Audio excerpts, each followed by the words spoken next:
Have you heard about Anchor? Well, it's one of the easiest ways to create a podcast. Not only is it 100% free, but it has a variety of creation tools that allow you to record and edit your podcast right from your phone or a computer. Anchor will distribute your podcast to other sites such as Spotify, Apple Podcast, and many others for you. And Anchor even allows you to make money from your podcast without a required minimum listenership. So whether you've been in the podcasting game for a long time or you're completely new to it, Anchor is so user-friendly that it's basically your one-stop shop for making a podcast. So what are you waiting for? Download the free Anchor app or go to anchor.fm to get started. Oh, and by the way, Dallas Jenkins, the creator, director, and co-writer of The Chosen, has recently announced that they have finally started recording season 3. So guess what? Today, we get to hear from one of the very actors from season 2. I cannot wait for you guys to listen to this conversation. It is hilarious. So get ready to laugh, guys. Let's get into it. You're listening to First Fossil.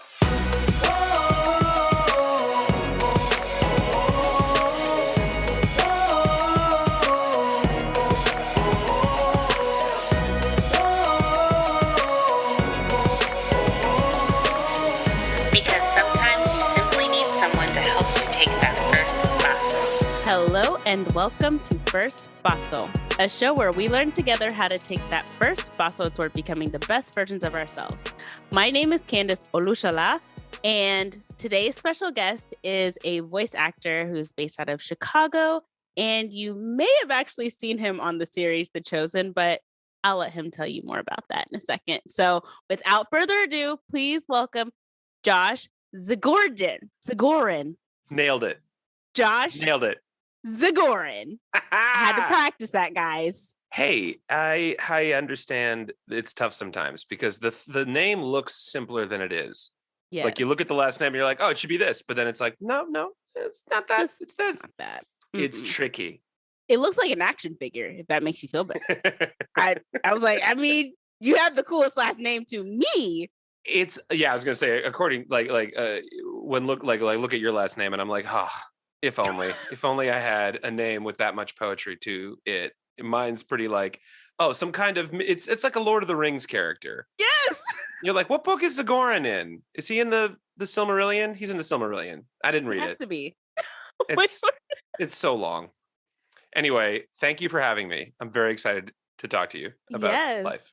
I'm excited about this, man. Like, I mean, how have you been? Obviously, you've been in The Chosen, and we've also been in a pandemic. And True. I know The Chosen's been going on since before the pandemic, right?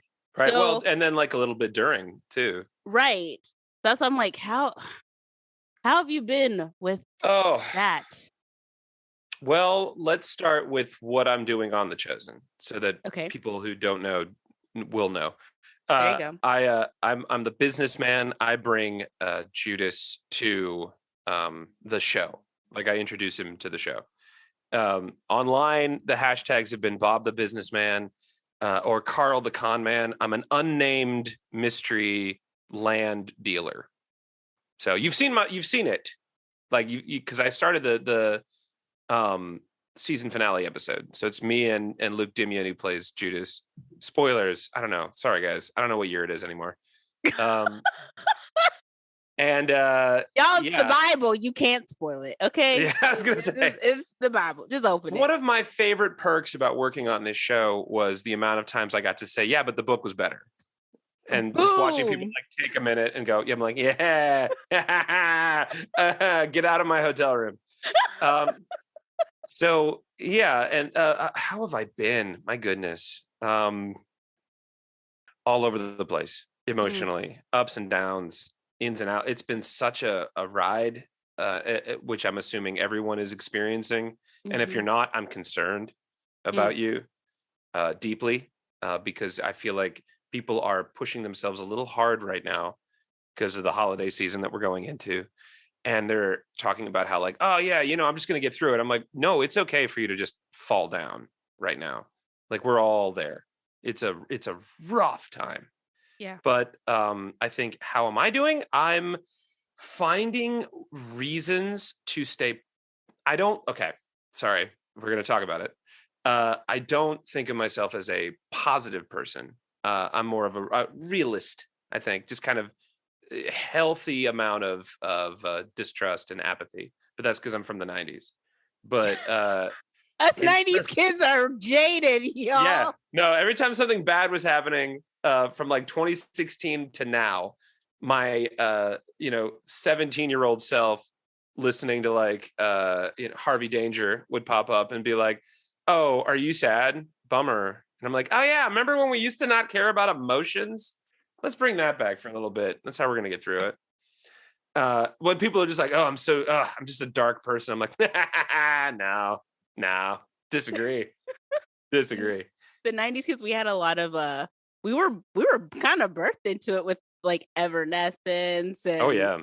Oh, see now, okay, so that dates where we're at because I'm 41, so my introduction into that grunge era apathy experience was like Mudhoney, like pre oh, Nirvana, oh. just like sludge and whatever. It's most of Yeah. my high school experience was just like, okay, well maybe I'll get a job, maybe I won't. Um, but yeah, calling on that a lot to help me get through the really intense stuff that's happening. Yeah. So I hate to say that I'm good because I don't know if that's correct, Mm. but I am moving through it. Like there's momentum. It's not I haven't depleted the tank, and we still got some pep. So that's how I'm doing. How are you doing? Because I just met you, and I Oh, want to know where you're at right now. oh my gosh. No one's ever asked me that on my show. That is so kind. Thank you. How am I doing? Obviously, y'all missed it. I was a hot mess a couple minutes ago. First of all, you weren't a hot mess. You were trying to figure things out. It was really fun. Your computer wasn't working, and you handled it like a pro. And I was like, I'm just going to Google some random recipe while we're talking. And you nailed it. And when it was over, you're like, I fixed it. And I kept trying to jump in to help you. And I realized I just met this person. I don't know this person. How dare I just be like, hey, you ever try turning it on and off again? Or so you But are recording us on Zoom, right? I shouldn't have turned anything on. Right? I am recording us on Okay, good. Zoom. I feel really bad because all right, for you who are listening, we had all these other B plans set up. Like I'm going to record on Audacity. I'm going to try GarageBand. Yes. And we just launched into it. And I was like, oh, crap. Did I forget something? I feel bad. But no, we're good. I got us. I got it. I finally all right, got so yeah, you had it. You had a moment. It was crazy. I had a moment and you helped me get through it. So I appreciate that. How am I doing? I think the best word that I have been able to give people is I'm processing. That's a good word. Yeah, I'm in a season of processing because I've had a lot of transitions in my life, which my listeners know about that. I was a pharmacist and Jesus said, bounce. And I said, okay, when am I packing my bags? And he's like, today. And I was like, oh, sweet. So I left and I've been doing this full time, podcasting and public speaking, life coaching, being an advocate for pharmacy, been able to do that. I don't know if anyone's heard of the hashtag pizza is not working, but it's blowing up. And I'm the Kentucky representative for that movement right now. I want to know everything about that because pizza's involved, but it also sounds like a little bit of activism. So I kind of want to know what's happening with that. Pizza and activism. Obviously, these go together. Hand in hand, of course. We don't have any money. I love it. So anyway. So yeah, that's what I've been doing. I'm adding on to the plate for 2022 with regards to pizza's not working and my own business. And it's just so drastically different from everything that I had been doing and preparing myself for my entire life, which was to practice some kind of medicine. So I'm in this I'm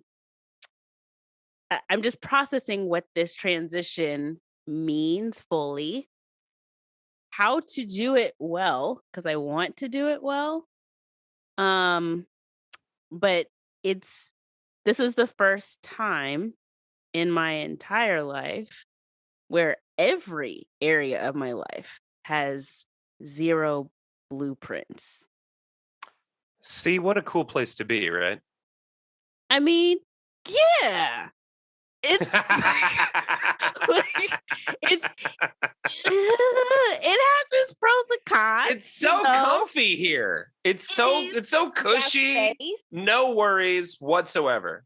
I got space. I can move wherever I want to, I can stay in my PJs and nobody would know and still be productive.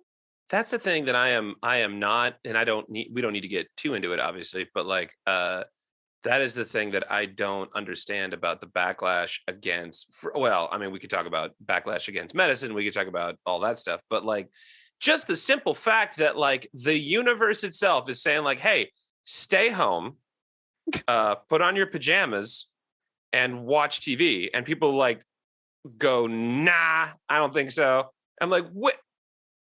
Oh, I'm sorry. Do you not like doing that? Am I wrong? I like doing that. I understood the assignment. Why don't you? Why don't you? Why are you mad about people saying like, hey, for your own health, don't gather, stay home, and kind of do whatever you can? I'm like, that sounds to me like we are cleaning the baseboards and we are redecorating, and that sounds like a jam. So yes. Don't call me unless you need me. Exactly. So then I was like, well, then what am I missing? Why are people so mad about that? I don't, I'm still trying to figure that out, because even when I was in pharmacy, I was fighting for an opportunity to work at home. So some of us just like that, right? Some of us just feel that way. Yeah. Yeah. I think the overall, the pandemic for me has it's given me an opportunity to really sit in spaces that I was either avoiding hardcore by being really busy, or was so busy that the areas of my life that I wanted to really focus on and heal from were I felt like I didn't have the quality time that I wanted to do that. And the pandemic was like, look, I'll just stop the world. So you got the whole year to do that. Isn't that wild? Like, because I was right in that zone where things felt like they were either stagnant or confusing and not really going anywhere. And then suddenly somebody blew on the Nintendo cartridge of the world. Yes. And we all had to stop and go, okay, where are we at? And that to me, I think was the most like, okay, we're saying this, but there's been so much death and so much suffering that it's hard to I feel like we can give ourselves permission to feel good about the good things in all of this, right? Yeah. But like, with remembrance that like it took a lot of bad for that to happen for us. Right? Yeah. So I think that's another struggle. Yeah. I think that I'm going through all this is that like I have found a better version of myself because we're forced to, because we don't have a choice. Yeah. And but what had to happen for that to happen to me, which is, I don't know, that's another thing that I'm like still wrestling with. Yeah. Yeah. So all of that, like, I'm just processing it all. Things that I thought were going to happen definitely did not happen especially the way that I thought it would happen. People that I thought were still going to be with me are not here because of COVID. And yet I feel like I'm in the best and most confusing season of my life. And I'm actually at peace with being confused, because it just means I get to be creative. That's such a lovely thing to hear when someone says, I'm at peace with being confused. Like, I love that, because I'm like, yeah, that is my happy spot, where I don't know what's happening and I just have to figure it out. Yeah. It's a Um, lot of creative juices that get to flow in confusion, and it doesn't always have to be a bad thing. And I'm no. learning that now. So, So we're good. How's yeah, everyone else doing? I hope everyone else is doing great. We hope you guys are all right. Want to check in with you guys too. So let us know how you're doing. So this is about everybody. So, Yeah. um, wow. Okay. Awesome. That's fantastic. I'm glad we had that conversation. So, jumping into the topic, I am very curious actually what for you would consider a first fossil or a first step experience that you've already gone through or you're currently going through, and how it affected your life. So I've been dreading you bringing this up since you asked me to be on this, because when you sent me the question to think about and ponder, Mhm. all I could think about was there are just so many, because I feel like every step I've taken in my life has been just kind of we'll see. This might work. I don't know. And a lot of people are like, don't do that. Or a lot of people are like, do that. And I'm like, I don't know which one of you is more right. But I think in my gut, and I don't like following my gut, because, if you just follow your gut, you're just going to do the simplest thing. Like, I like to follow my heart and my mind. But like, deep down inside, this is the right idea. So you just kind of do it. And so I don't know if I have a specific one moment. I feel like I just love the moment of doing that. Mm, yeah. It's so when I was must have been like 5 years ago, 6 years ago, I was at a wedding and we went bridge jumping, which is not something I recommend. Uh, Don't do it, kids. because Nobody. we're dumb. That was a dumb thing. I was in my 30s, and I feel like when you're in your 30s, you get to make dumb decisions and then you own it, but you don't condone it. Yeah, that's So the phrase of the century. Own it, but don't condone it. That's a whole word. so we were like, it was like I don't remember how many feet, but you like bridge jumping is what it sounds like. Obviously, like you're out in a river or a lake with a bridge over it that is very deep, so you can throw yourself off a bridge and not die because you land in deep water. And the act of doing that, because I'm such a practical person. I know when things are bad ideas, but the idea to be able to push back against that for that one brief second and know that there is a slim chance that something's going to go wrong, right? It's still probably going to be fine. It's that little bit of danger, that little bit of like, that's why we like roller coasters. That's why I love haunted houses. That's why I love all those things. It's just like a touch of danger, not too much, because I feel like that's a healthy place to exist. So that's why I like your podcast, because I think that's what we're talking about, right? It's like putting yourself in what could be a dangerous thing emotionally. It could be a dangerous thing socially. I hope it's not something dangerous physically. Like, don't do that. Like, that's my advice in general.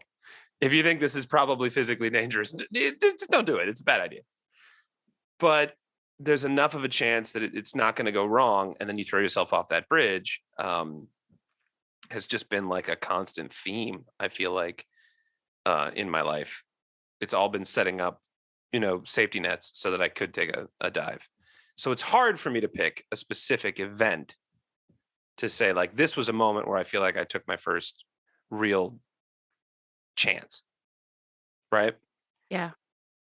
But since we were talking about The Chosen, I feel like that is a good space to talk about this. Because so I knew Dallas from way back when, like 5 or 6 years ago, 7 years ago. And he did a short film for his church at the time that he was a member of. And he brought me and Jonathan. That was the first time he had Jonathan on to play Jesus. But he had me on to play Simon Peter. And we met out in Elgin in this tiny broadcasting station out in the middle of nowhere. And I've had no interaction with Dallas. I'd never met the guy. I never knew anything about him. He reached out to me through my agent. And my agent was like, hey, so I don't know, he seems kind of churchy, like doing a Jesus project. What do you think? And I was like, I don't know. I've never done that before. I've never been asked to be a part of that world. I've never been asked to be a member of that belief group, because I grew up Jewish in Iowa, which is a different world for Jewish people to be in. Even though there is a lot of us, it's still very strange. And so there was a moment where I was like, okay, well, let's give it a shot. And well, obviously upon meeting everybody, I was like, well, this is just a beautiful world of people, a lovely family, and great people. But like the initial concern that this might be a place where I'm not comfortable was very palpable at first. And then getting in there and meeting everybody and seeing how much care Dallas takes with the work and how much tenderness there is with his crew and with the people that he brings on, it was a I didn't know at the time, but a life-changing thing, because now here we are. And so I want to put that out there for this podcast in particular, because there's a lot of times where I've kind of stood on the edge and just gone, oh, this sounds like a good idea, and hope I don't break something on the way down. But this one in particular continues to be something that I don't believe in regrets. I don't think you should have them. But this is one of those things where if I were to say like, no regrets, I'm like, yeah, no regrets. I definitely don't regret that decision.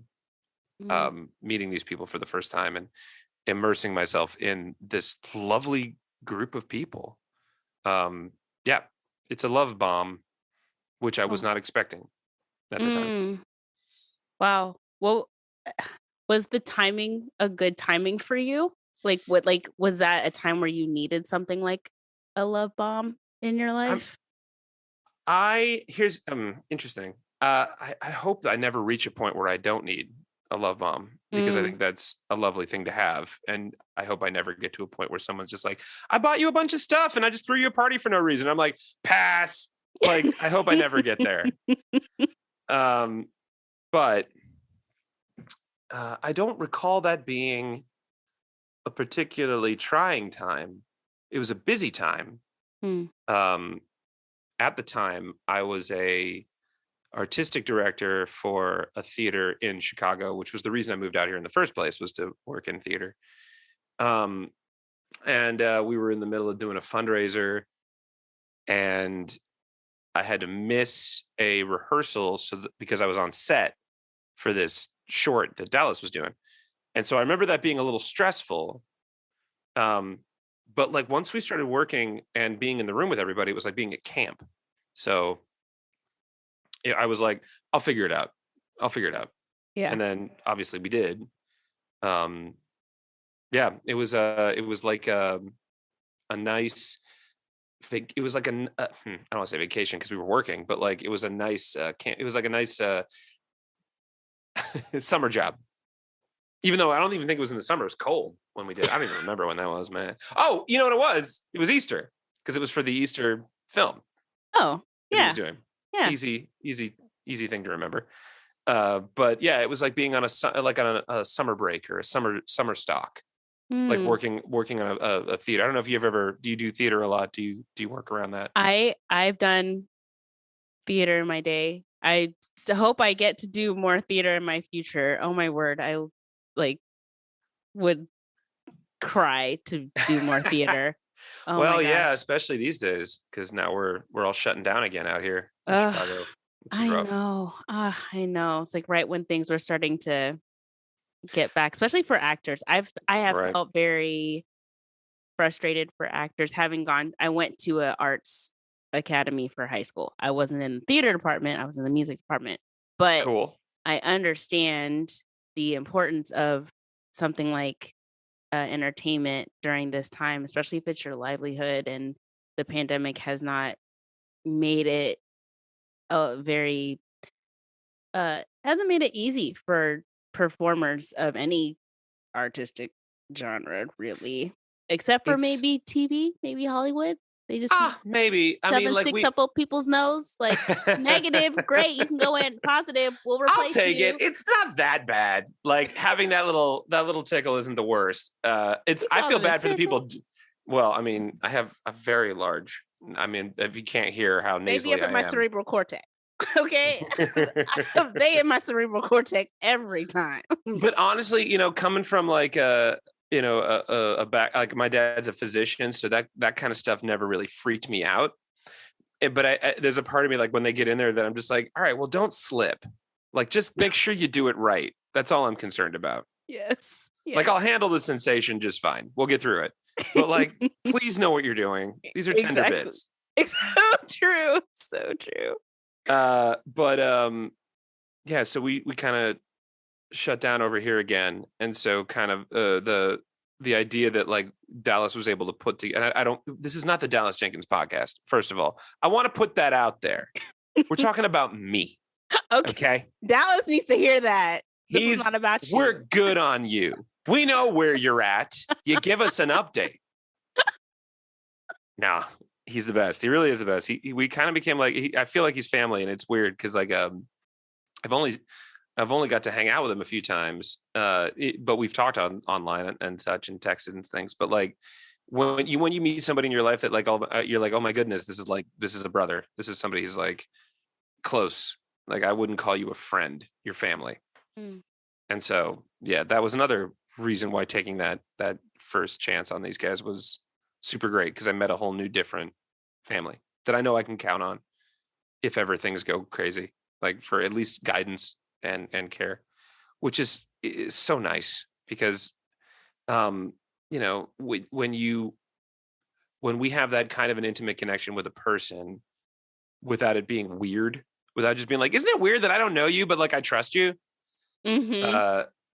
It's like tandem biking, or like you're all of a sudden you're like, oh, we're both powering this, so that's nice. Yeah, Takes a little pressure off. Yeah. Yeah, I at the time could have said, nah, that just sounds weird. I don't know if I want to be a part of that. But it didn't. It sounded very kind and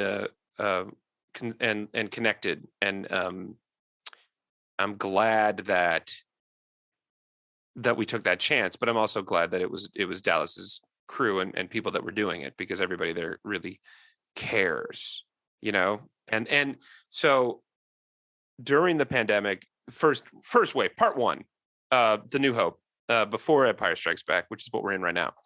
Right.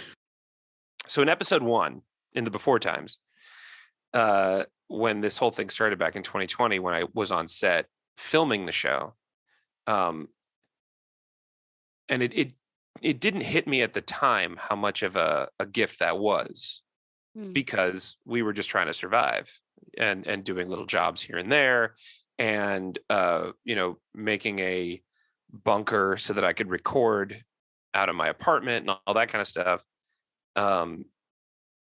Didn't realize how, we knew it was going to be a while, but we didn't know how long. Mm-hmm. And to have this guy pop out of nowhere on my phone again and be like, hey, do you want to come to Utah and shoot this weird thing I'm working on?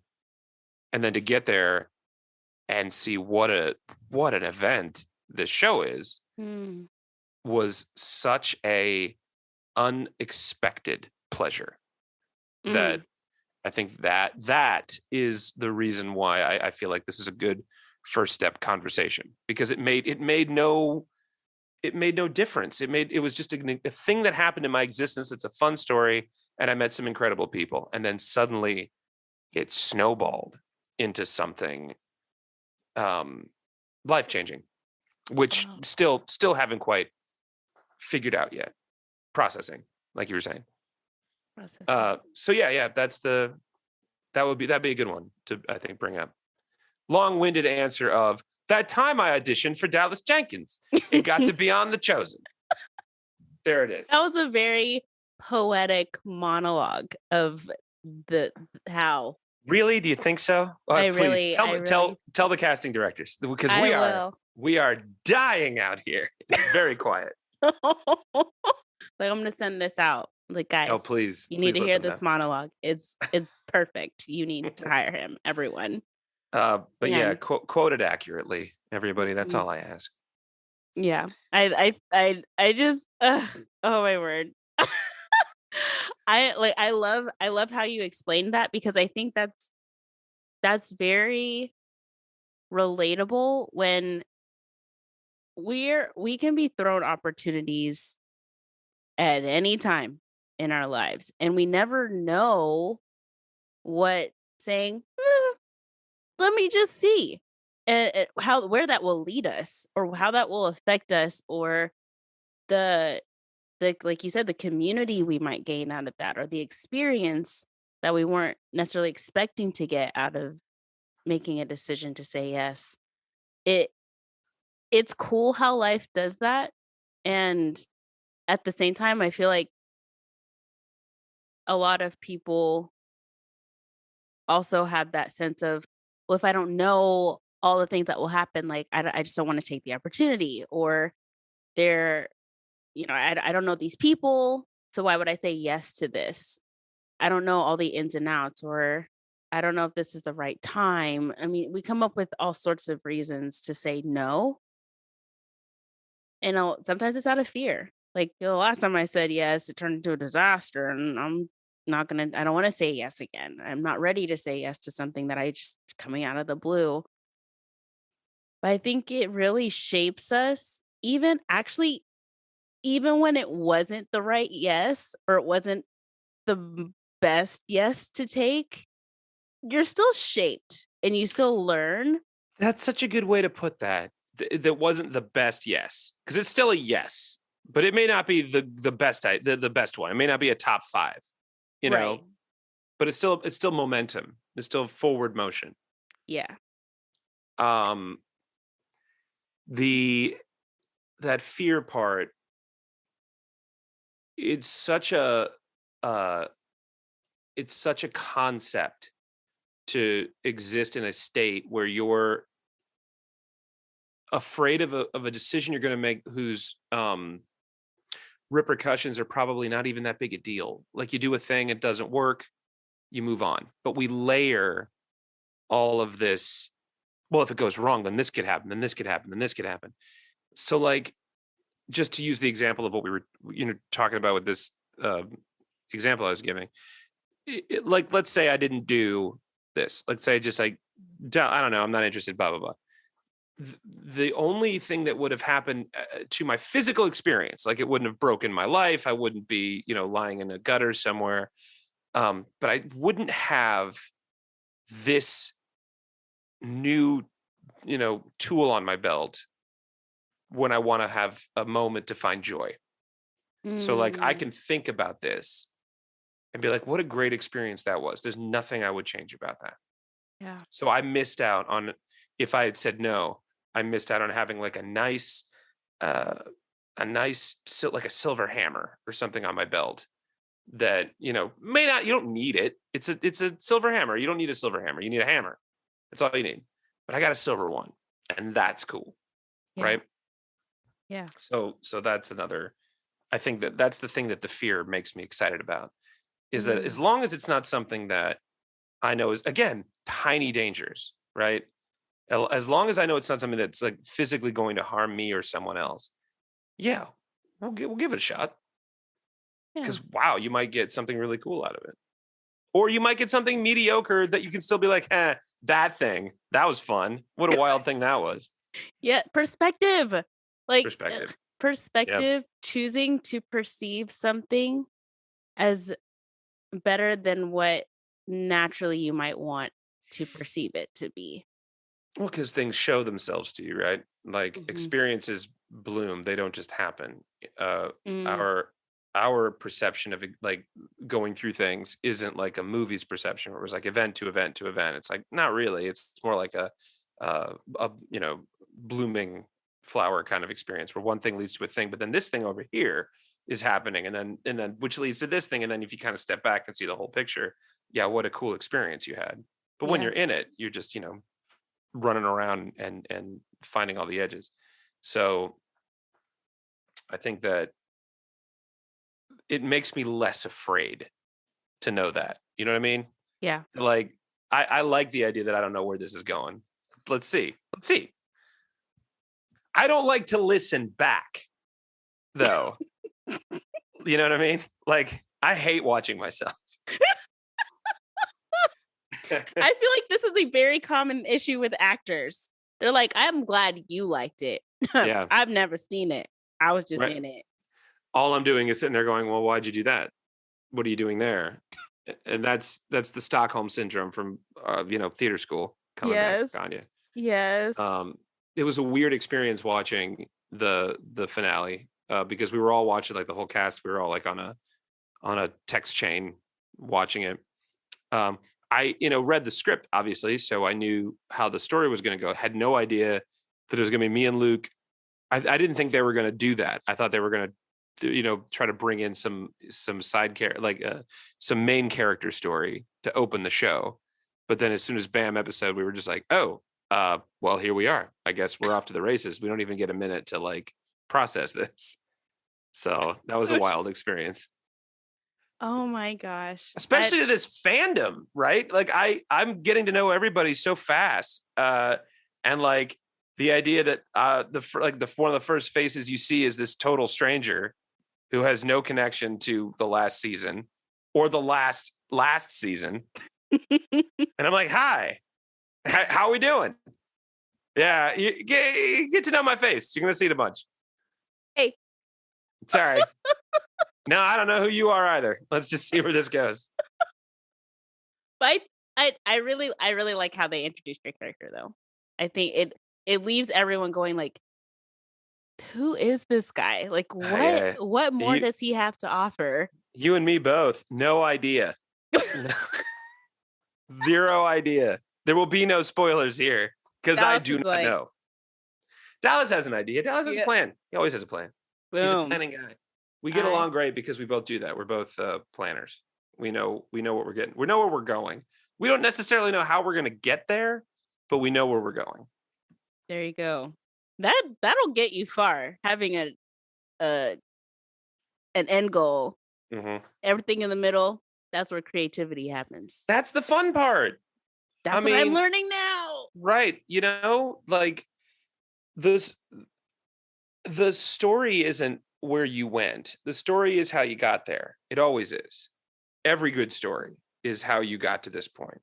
Because you can sum up everything in like 2 sentences when it comes to like good stories. It's like this thing happened and this is how it worked out.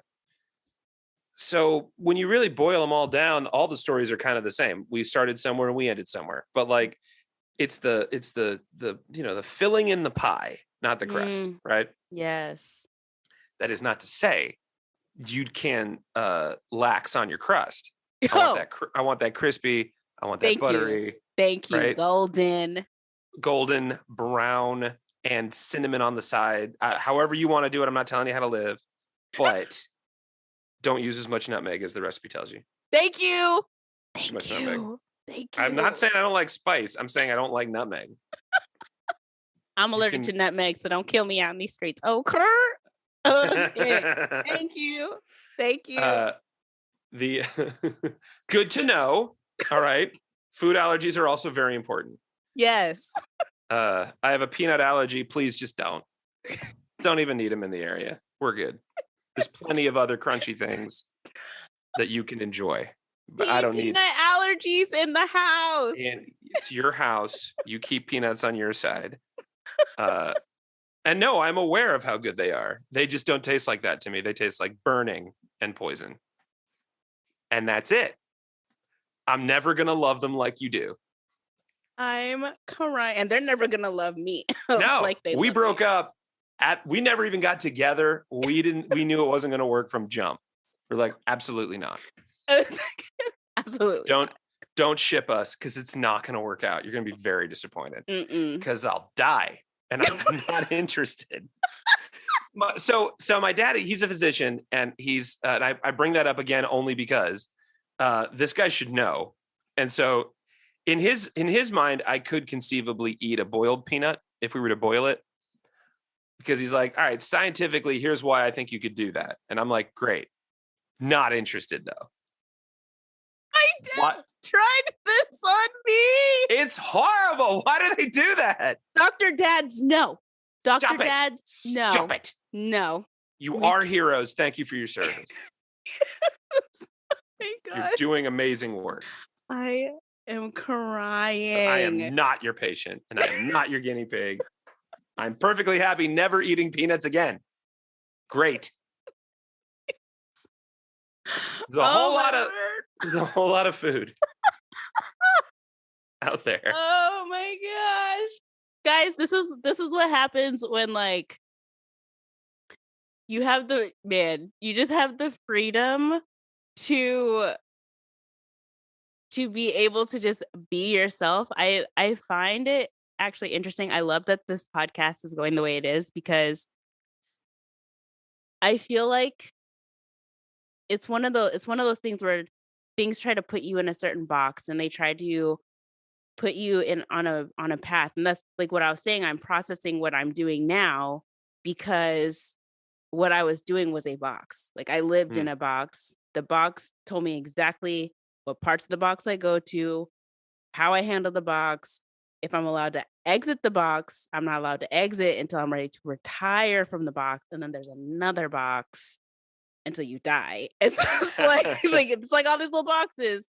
And even when you do something like podcasting or whatever it is that your niche, I hate that word now, but your niche is, people expect you to do it a certain way, or like, if it's not like this, then they're like, okay, why'd you do that? But, I love having conversations like this that are really actually, this is how people talk. And that's how I've always wanted my podcast to be. So, I love just having honest, true, cool conversations with people in the way that humans actually have conversations. Right? Like we're people, in case people forgot, right?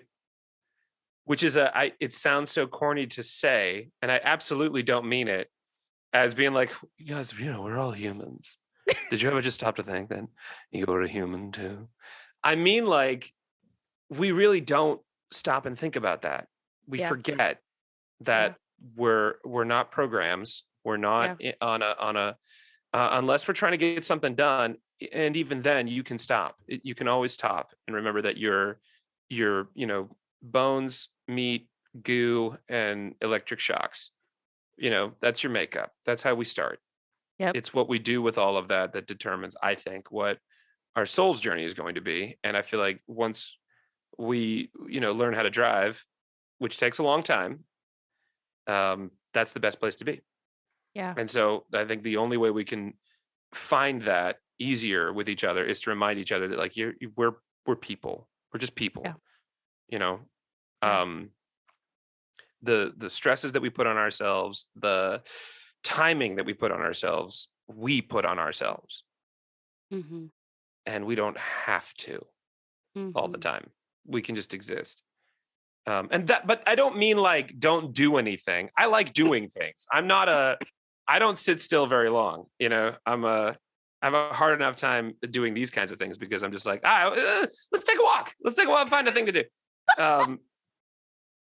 But we can walk and talk. It's fine. We can walk and talk. Follow me. Do you need something? Do you guys need something? I got laundry going on downstairs. But I think that taking an active approach to that and being like, I'm actively recognizing that I'm a person, that this is the reality I live in, that there are other people to connect to help where we can, is such a rewarding decision to make. But it is often difficult when we have conversations because of fear, like we were talking about. And I think the best way to remember that is to stop for a second and go, I'm a person. You're a person. That's really all we need. Yeah. Let's start there. Yeah. And then we'll figure it out as we go. Yeah. Man. Okay. So if you had like, I don't know,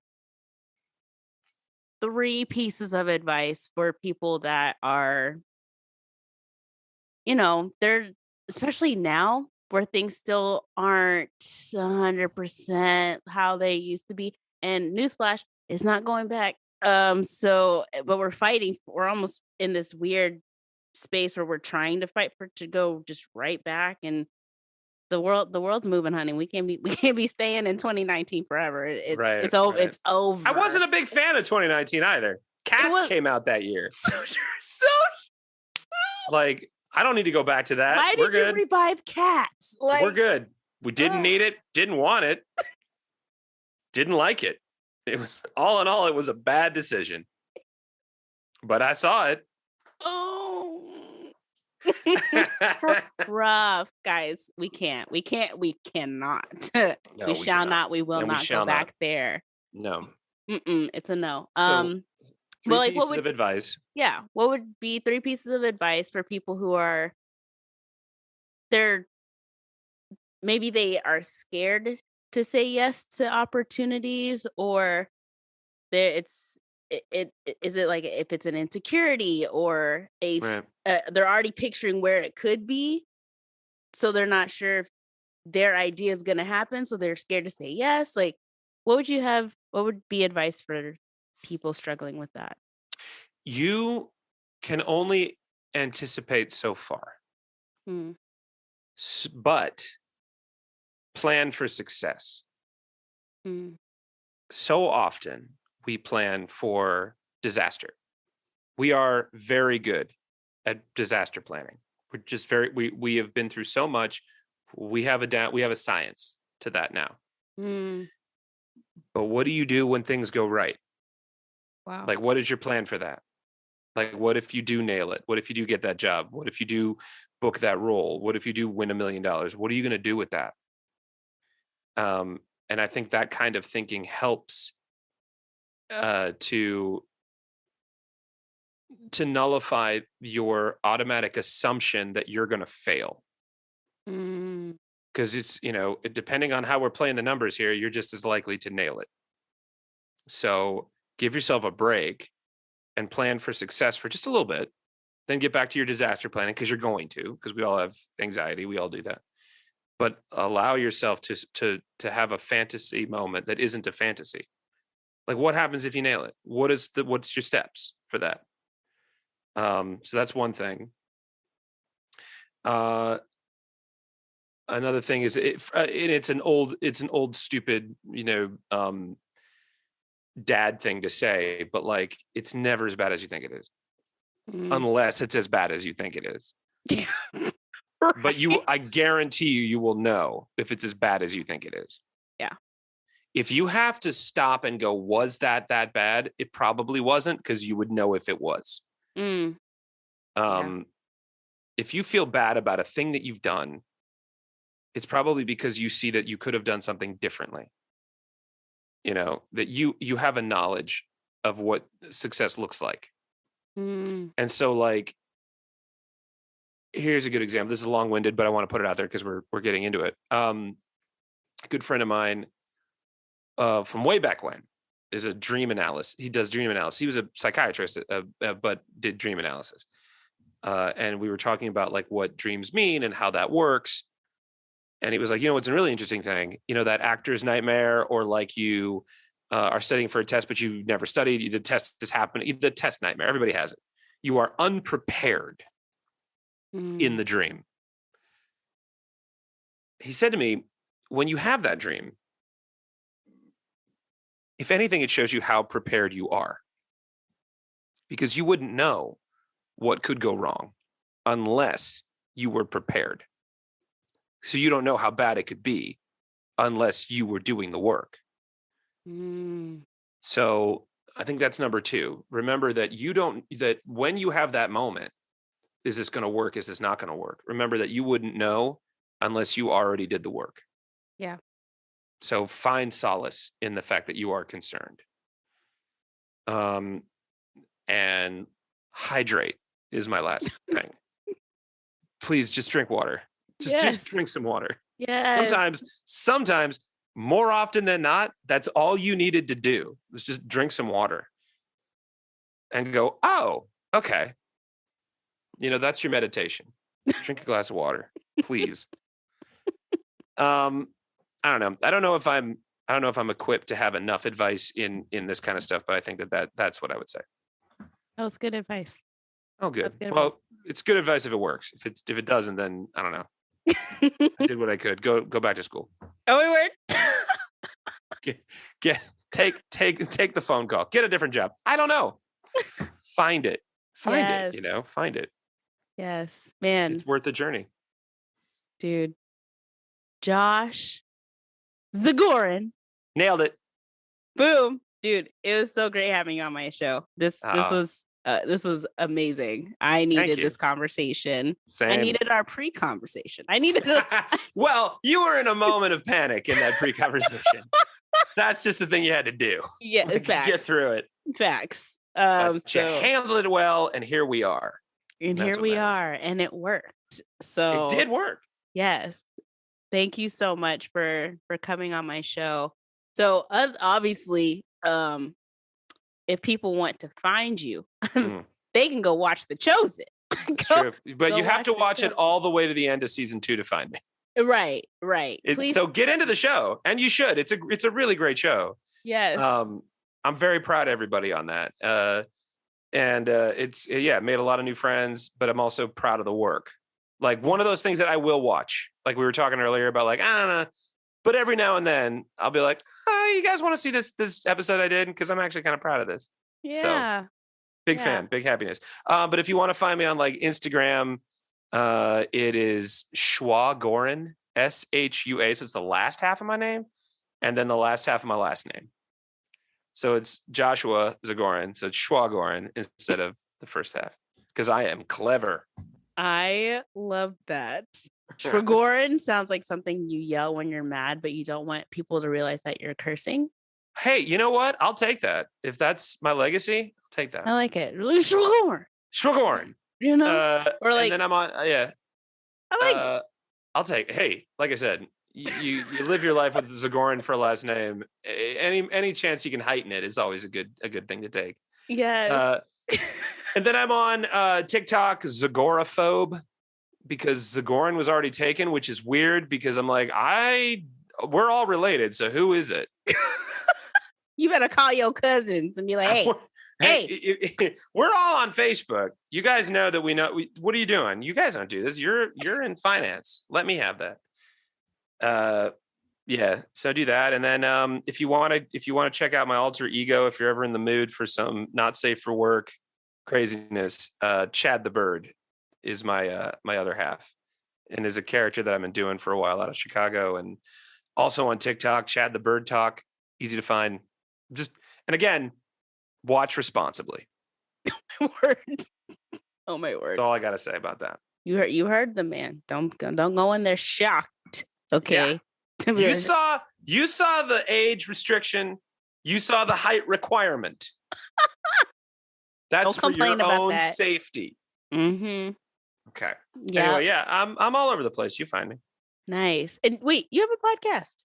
I do have a podcast. Well, more specifically, Chad the Bird has a podcast, and that's Chad the Birdcast, which you can find on iTunes, Spotify, and Stitcher. Yes. Easy to find. Just look it up. Again, not safe for work, but safe enough for you. Yes. Oh my word. This has been awesome. I've loved this. We have to keep this is amazing. Please do. Oh my word. Guys, thank you so much for listening to today's episode. I hope you go watch The Chosen if you haven't started watching it. And if you have, I hope you watch it again and that you're excited for season 3 and 4 and however many Dallas is trying to go out into the future with. But guys, this was fantastic, and I'm glad you guys were on this journey with me today. If you guys have any topics, any questions that are just burning in your soul that you want answered here on the show, or if you actually have guest suggestions, let me know. Hit me up on social media. You can go to my website. There's a guest application there if you want to submit and potentially be a guest on my show. You can always hit me up on my text messages, 859-800-3396. I love responding back. I actually respond back because I have the time to do that. So I would love to hear from you guys. Otherwise, guys, keep being awesome. Rona's out here doing she's doing deadlifts. So I'm gonna need y'all to get it together. Okay. She out here training for the next CrossFit games. So I don't know if y'all missed this, but Omicron and all the home Delta, they're having their own holiday everything. They're going into 2022 everything, all the things, they are ready. So you need to be ready. Okay, don't be slacking. Don't be slacking, my friends. That's the warning. That is my pharmacist PSA for you. Okay. It's not a joke. It's not, no one's kidding. I do love that when I see people on it, like just be like, I don't know about that. I'm like, no, clearly you don't know about that. Why do you think we're joking about this? It's like we've all signed up for some secret meeting, and then we came up and said, we're all going to start talking about Omicron now. No, Seriously. There's no meeting. There's no Google group. Like, I don't know any of these people. We just all are very aware that there is a plague happening. So just trust that that's what we know. Yes. Oh my word. Dude, Josh, I'm gonna have to bring you back on my show at some point. Oh, I'd love to. This would be fun. You're hilarious. Oh my word. Guys, thank you so much. Stay safe. And Josh, we'll talk soon. Guys, we'll talk soon. Yeah, everybody have a great holiday and a happy new year. Yes. Thanks, guys. Bye.